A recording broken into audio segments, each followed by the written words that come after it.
We look at the 80%, we all want the 80%, but we also think I need to get something out of this 80%. I need to sell something. Yeah. And here's what you are saying. You say in the 80% you spend without expectation. They're not yet ready to buy. They're just going about their own lives. Yeah. But they are within your market segment. Yeah. Now let's get to understand this segment. What people are we talking about? What segment are we talking about? I know that we're talking of, I've highlighted, they're not yet ready to buy. They're not yet thinking about you. What's the approach? What should I do to begin to speak relevance to that market segment? For signing any contract, look out for 1, 2, 3. What you are doing there, you are actually asking nothing for, but you are giving him value.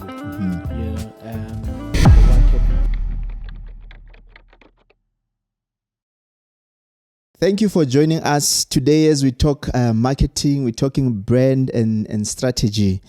The good news that I have for you is that as a business, you can get your 100% yield towards your marketing activities. And it may come as a shocker, but we want to unpack to you how you can get 100% yield, for all your marketing activities, any marketing activity that you engage on.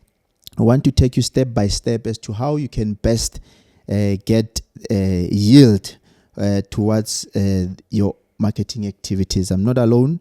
Today I have, as always, my core team member, Mr. Sifiso Mabusela. Sir, how are you?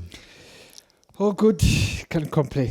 Yeah, I've made just a bold statement that we have to substantiate to our audience today. How can they get No, that's too bold. I'm not sure if I can. Get a yield, Right. the intended yield, an intended yield towards their marketing activities. Now, let's start by unpacking as to why is it necessary, or how it starts. Why is it necessary to understand that every market that one serves, one intends to communicate, has got a segment? Yeah. And maybe let's unpack that. What are these segments that every market, every target audience that a business targets? Sure. That market is segmented. Yeah. Because one reason, and maybe you'll unpack what is the reason that we've unpacked, what we've found out why businesses struggle to get at least 100% or yields towards their marketing activities. They put effort, but the returns that they get doesn't substantiate the kind of effort that they've put towards their marketing activities. Why is that so, according to your understanding? Yeah. Well, that's a very big question to ask one and to answer at the same time. While I might not, I think, have the right answer to that question, but I think most importantly, what you just touched on there, it's about understanding. It speaks to the different buyer stages. Usually buyers, prospects are either in 3 different stages, right, of the buying cycle, and therefore equally is important that as a business, in whatever activities that we engage in as far as marketing is concerned, we also take that into consideration. Because that has a huge play in terms of how our message and our ideas are accepted out there. That's right. Yeah.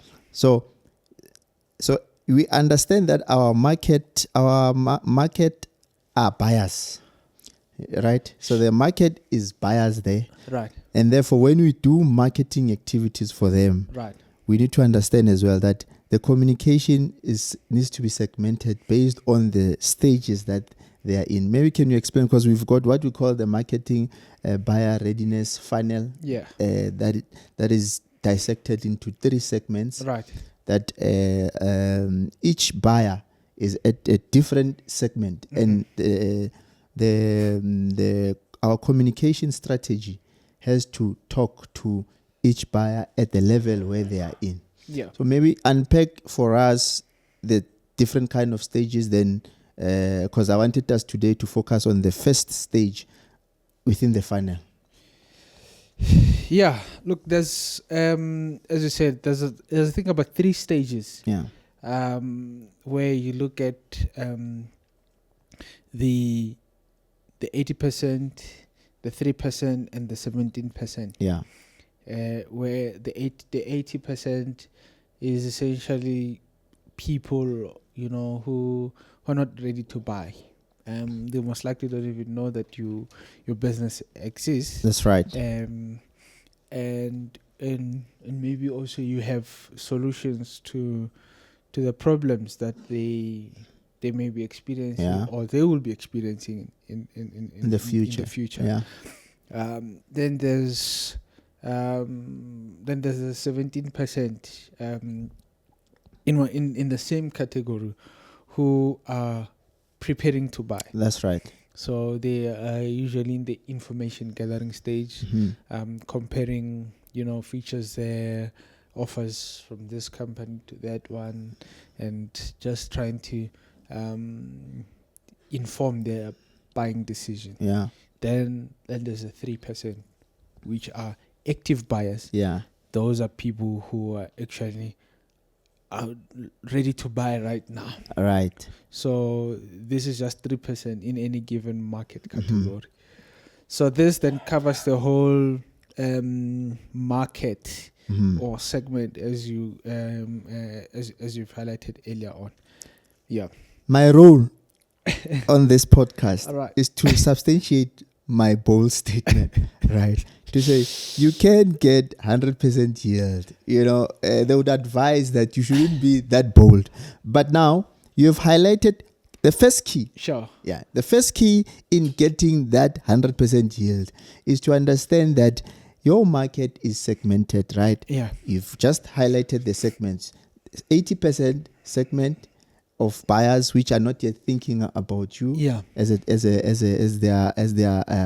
their product, as their brand. Yeah.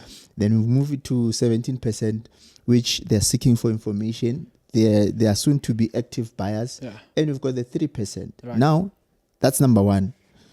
Remember, we're helping our audience to understand and get that 100% yield. Yeah. So why is it then that businesses, their approach is to think that everyone is ready to buy? Because of that segment, businesses think only of the 3%. You understand? Yeah. Why is it? Why is it that businesses tend to engage us as their clients as people who are ready to buy, while some of us might not even been thinking about buying? Yeah. Look, I mean, we've touched a bit on this on some of our previous conversations. Yeah. And I'll repeat again. Number one, as I always say, you don't know what you don't know. Yeah. And that's the first and foremost. A lot of people and business owners don't know. Secondly, is that again, there's this, as human beings, we have this head mentality. That's right. Where we tend to do or gravitate towards doing things that we see other people do. Without also, having a clear understanding or the base foundation of the thinking behind that. But also, these are, some of the common mistakes that we see. I always say that, one, a lot of businesses tend to assume that everybody is ready to buy. That's right. Right now. Yeah. Which is mistake number one. And that's right. And second to that is that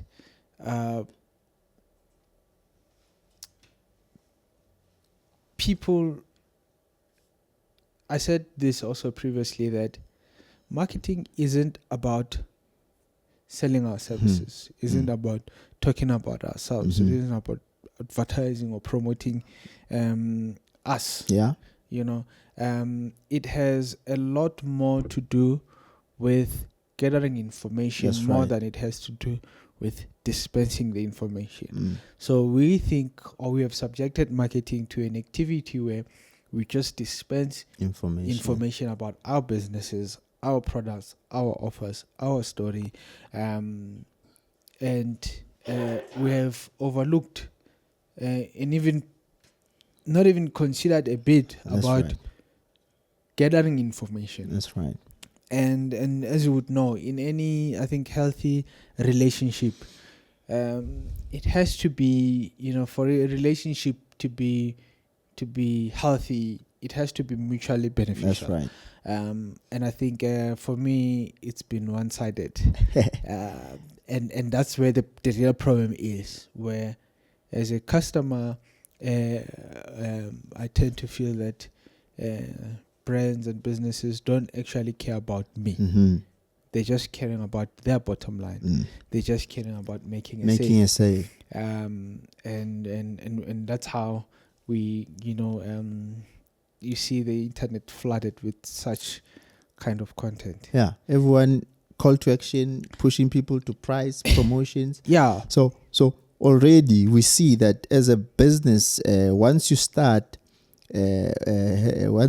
your marketing activities with only thinking as to what you can get from the market, you actually of that whatever you'll only be attaining 3% of your from your activities, of your marketing activities. Meaning you are losing out on the 97% of your investment because of you are talking to the 3%. Our approach of marketing is as I said, we start off in the wrong foot. One of the biggest reasons and motivating factors why any business would embark on marketing activity is usually when we are experiencing revenue losses or the downturn. So we want to grow and increase revenue. That's why we engage in marketing. All right. While that is okay, but I think it's a wrong starting point, because the following questions that we'll be asking ourselves from there, I think will lead us in a kind of a direction that, in my view, is unpleasant. And hence, it drifts further apart from the end user. But when we start asking ourselves a different question, where we are saying, how can I help my customers, achieve? What is it that do I want my customer to achieve through what I have to offer? So once we make this about the customer, the market, I think the following questions that we ask ourselves from then onwards will lead us in a different direction. That's right. Which will then, I think, get us to a place where I'm not sure if it's the 100% yield, but I'm confident that the outcome will be a lot more desirable than what we are currently experiencing. Right. Now, one would ask then, okay, we're talking segments within our market. We know people who are... There's this scary segment that I actually wanted our focus to be on during the session. It's the 80%. When we talk 80%, you're talking of a huge chunk of the market.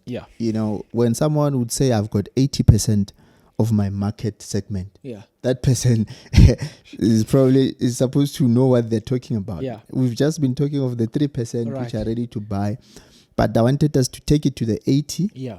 Help businesses to say every business wants the 80% of their market segment, wants to influence 80% of their market segment.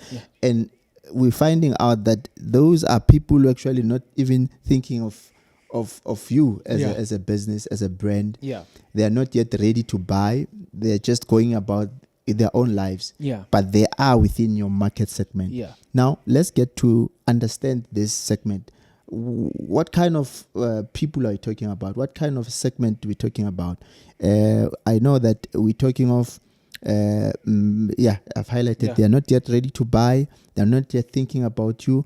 What's the approach? What should I do to begin to speak relevance to that market segment? Sure. Look, I think maybe the best way to explain this would be using a practical example Scenario, yeah. where I said in any given market category, Yeah. you have 100% of the market, but within the 100% of the market, you have the target. That's right. And therefore, firstly, understanding that part. So when you talk about 80% of people don't actually are not ready to buy what is it that you have to offer, these are people who fall within the category of potential customers. They're just not the time. It's a timing situation. Right. They're just not in any buying mode at that particular time. That's right. So there's not immediate need. There's no immediate of need your for services or your offer. brand or whatever. Yes. Yeah. Right. So the question is, you look at them like a stranger. So but just to interrupt right. you, do we go that far as businesses? Do we go that far to assess honestly our markets and understand that this person have a persona to say this is the person right now. He might not be in immediate need of my services, of my brand, but within the next 3 to 5 years, I should have known what stage I should be the go-to person when that stage of them. Quite frankly, the answer would be an emphatic no. Yeah. What does it take then? Particularly, especially in the small business space. Yeah. There's not a... we don't go that far. No, we wouldn't go that far. I mean, a large part of it is because of our focus is more on the short term. It's more on the now. And at the end of the day, all activities are focused on getting immediate gratification because we want to solve immediate problems, right? But also, it's one of the reasons why big brands and leading brands. I like what you say. Now you are talking brands. Yeah. So you see, for one to move from the 3%, we're talking a different story now. We're talking of we're not just talking of a business. Yeah. When we talk 17%, 80%, we're talking of brand. Yeah. You understand? Because but when you talk of 3%, sales now target, monthly targets. We're not. Those are people who are not brand orientated. Look, and it's important because brand consciousness speaks about playing the long-term game. That's right. And futuristic. Characteristics of a brand has to be futuristic. Yes. Futuristic. It has to be strategic. Yeah. There's just a lot of components. That needs to fall in place. Yeah. So timely, or timeless in this regard, where even 5 years later, you're still in the game, you're still relevant. So and funny enough, I like the terms that you're using, because the 80% market segment seeks what? Relevance. Sure. It seeks relevance. True. So we're talking of a market that is, it wants to associate itself with a certain brand. Sure. So you must be relevant. You must say, in the next 10 years, I need to be relevant to this person. Yes. How do I then position myself that in the next 10 years, when the need arises of my services, of my brand, I'll be relevant? True. So, you see? People, as you always say, people do business with people they know, they like, and trust. All right. So people do business with businesses that they know, they like, and trust. Okay. So at the core of any most business transaction, it's this principle. Is that, do I know you? do I like you and do I trust you? Yeah. And only at those 3 months, then I'm basic trust is when I'm giving you my money. Yeah. It's a sign of affirming a certain level of trust towards your business or brand. So, so these activities, Yeah. I mean, to get to that point where, you know, we get a desired yield from our marketing activities. We get the 100%. Yeah. No, well, you get. The 100% is that's his idea. No, you but- know why? You yeah. know why? My bold statement. Yeah. You know, obviously there needs to be an effort that you put. If you put the right effort, Yeah. you can get the yield that you intend to yield to get when you engage in your marketing activities. Sure. So, without because of I want us to just seal it through.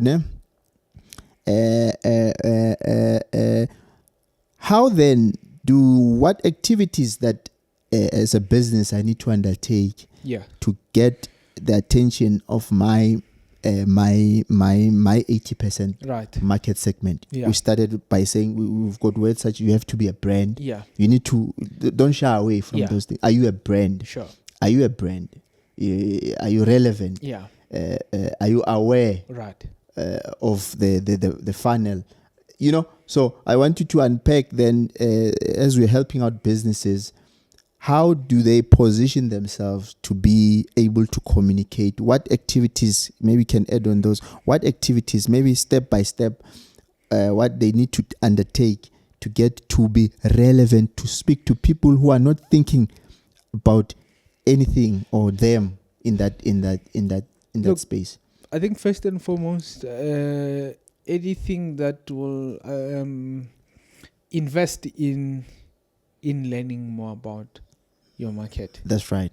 Whether that be through market research, in most cases you are probably not, it's not your core area of expertise. Mm-hmm. So bring in the right people who would probably, or use the right tools. I mean, today with AI, there's so much stuff at our disposal, but the emphasis is invest in learning about your market, the people that you want to talk to. All right.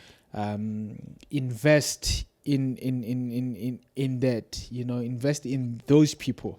There's an interesting idea and concept that to be interesting, you have to be first interested. So a lot of people seek in businesses, they seek to be interesting. This is we're having this cool product. Oh, look at our fancy offices, look at our cars, look at our stuff, look at all those things. It's a quest of being interesting, so that people will say, oh, look at those ones, and all eyes flock towards that. That's right. Again, it's a wrong starting point. So in order to get there, first seek to be interested. Yeah. Be the one who shows, who reaches out first to learn about these people. What is their language? What are they? What's the current situation? That's right. What does a day in a life look like for this kind of a person? Understand what appeals to them, and that's why we talk relevance. So relevance is about when you understand this person, you then position yourself to speak with them, or to speak or broadcast in that channel, in that space, things that they would resonate with. That's right. So that's what we call relevance, without necessarily expecting any immediate action. I was about to get there, right? Because that's what a lot of companies are quite not. They can't accept that. Yeah. We look at the 80%. We all want the 80%, but we think we also think I need to get something out of this 80%. And that's why I need to sell something. Yeah. And here's what you are saying. You say in the 80% you spend without expectation. Yeah. Does that spend without expectation? Yeah. Does that make business sense? Yeah. And that's because what's my return on investment Yes. question comes in. Businesses are they're trapped. I like Yeah. the way that you said they're trapped into the norm, Yeah, it's And- a narrow mindset. and they're oblivion Sure. of the things that are not seen, the back systems that are there to say, in order for you, there's a way that you have to go around attaining your 80%. Yeah.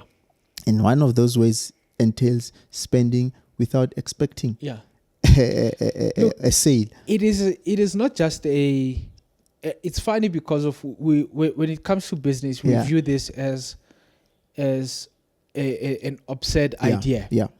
But Yep. if you take a pause and look at your life Yeah. generally, everything that you do on a day-to-day basis, Yeah. you realize that there's a lot of things that you do. There's a lot of activities that you engage on Yeah. that you can quantify That's right. the return on Yeah. whatever that you are spending Yeah. on, and it's okay, because the reason is because of you have optimized in that particular space at that particular time.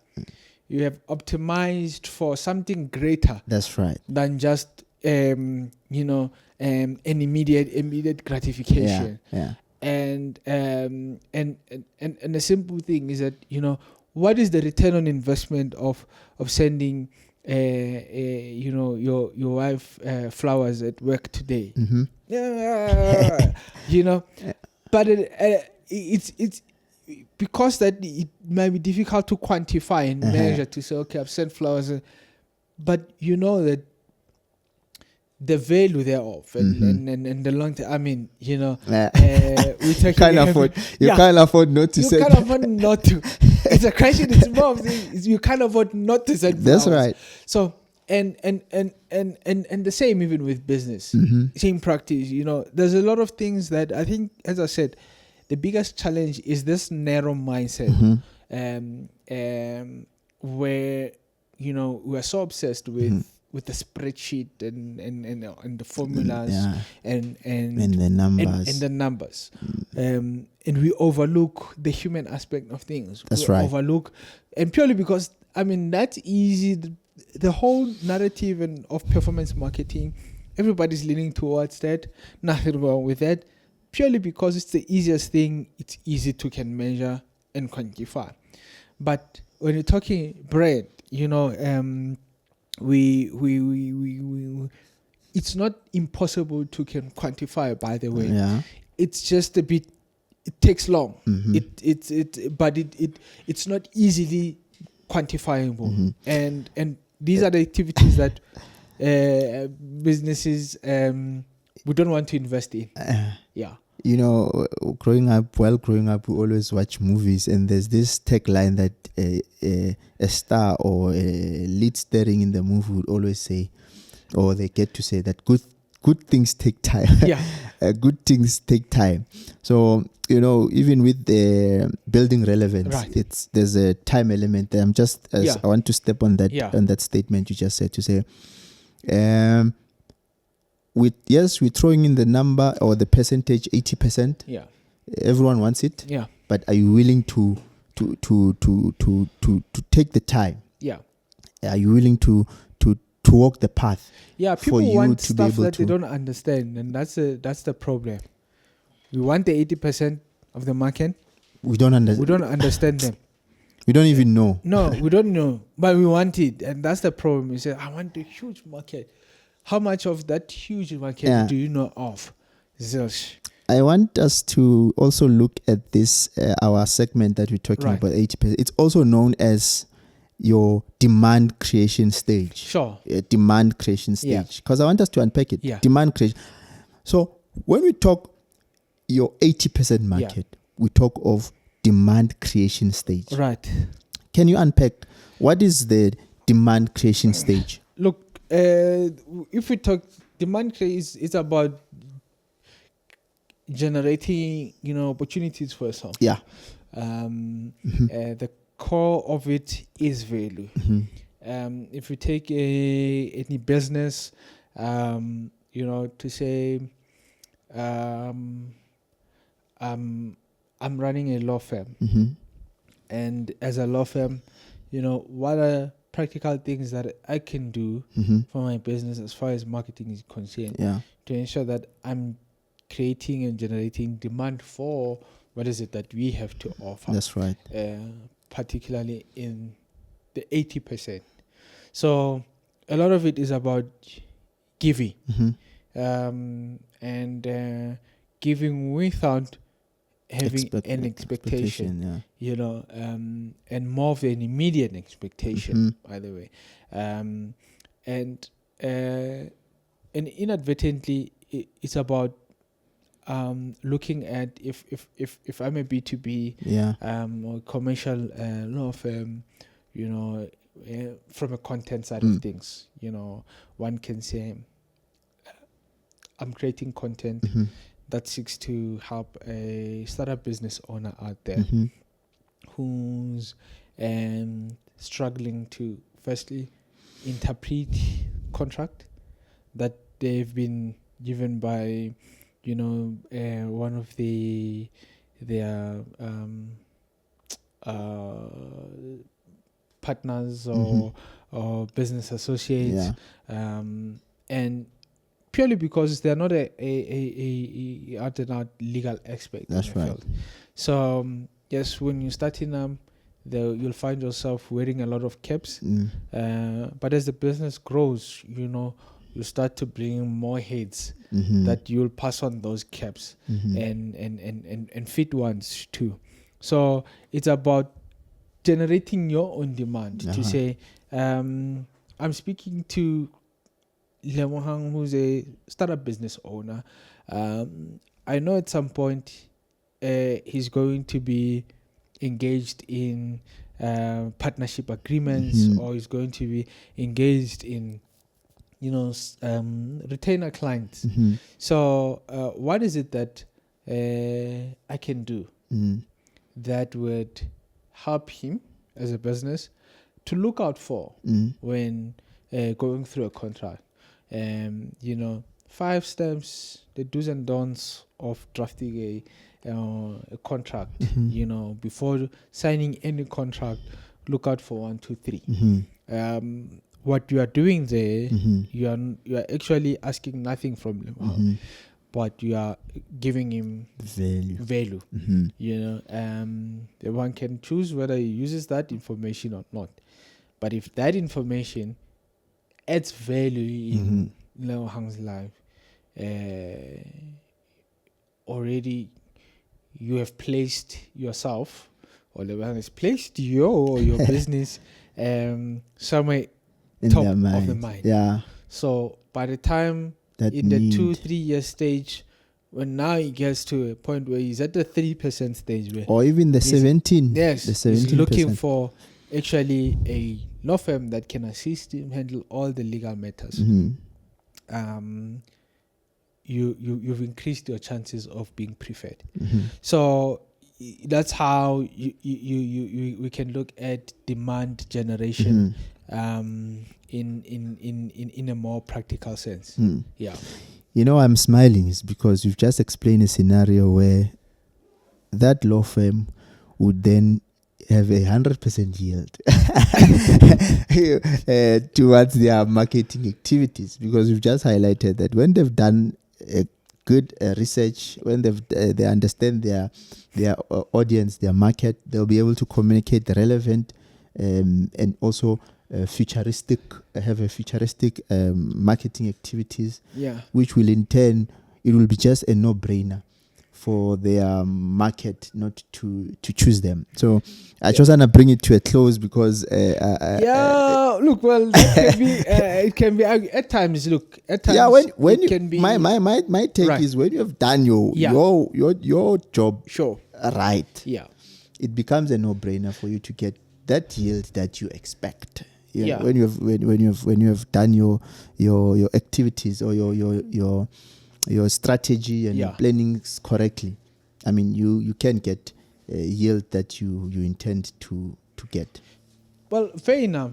But I think with that, part of the reasons why I was a bit reluctant to leaning on the 100% was there could be other limiting factors, where through content, I'm delivering so much value and helpful stuff to people who are even beyond my borders. And even when they get to a stage where they're actually looking for the solution that I have to offer, the borders become a limiting factor, So which one can then argue says, maybe then the 100% slightly falls off. But regardless, I think the whole idea is about creating as much value, give without having an expectation, and likewise. But there are good things. The once you are aware of those limiting factors, you are able to find a way of mitigating, so that your customer can finally, by all means, they're able to get to requesting your services. Depending on the type of business. So some business can operate, especially with services businesses. Some you can be limiting in terms of jurisdiction, in terms of area. But I think most businesses that are usually scalable, you can get the most of it. But inadvertently, it's more of, if I'm doing this in this area, somebody is doing it in that area, it might not be able to service my people. So it can, in a way, somehow come back around to you. Right. No, I think we've unpacked so much with this session. And then I think we'll do a follow-up session now. When we move down the funnel, we'll go to the 17%. Which is still a huge chunk. 17% of my market. That also needs to be communicated to.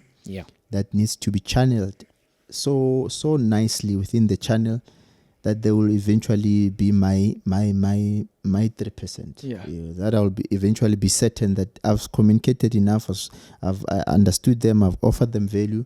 It will be a no-brainer for them not to take my offering or my services or my products. So with the next session, I think I would like us to unpack that side. But thank you so much. I think we've unpacked enough. Any final remarks as we're closing? I think we need to learn more of the art of connecting with the right stranger. I want to call it that. So how do you connect with a stranger? At least in this case, it's the right stranger because of we kind of pre-qualified them to be the kind of people that we want to speak to. That's right. So so it's about I think tuning our mindset as business owners to think that how can I make it easy for somebody that I don't know, they don't know me. How can I initiate a good conversation for us to build a long-term relationship? Well, thank you so much. What a wonderful, insightful session. I'm looking forward to the next, because I think the more businesses are aware, they are able, the more they are enlightened, the chances of them surviving and even becoming greater forces to your known brands, they are very great. And sessions such as this, they bring about that comfort. That once one gets to know and understanding your segments, understand how you need to position yourself, that the first and foremost when you are futuristic is to know that you need to be a brand. That's a take home for me. And you need to give without expectations. It's almost biblical principles that I play here, So I'm grateful. Thank you so much. We'll definitely touch more on the following set, and I think we're gonna learn a lot. Thank you so much. Thank you for joining us. Have yourself a great one.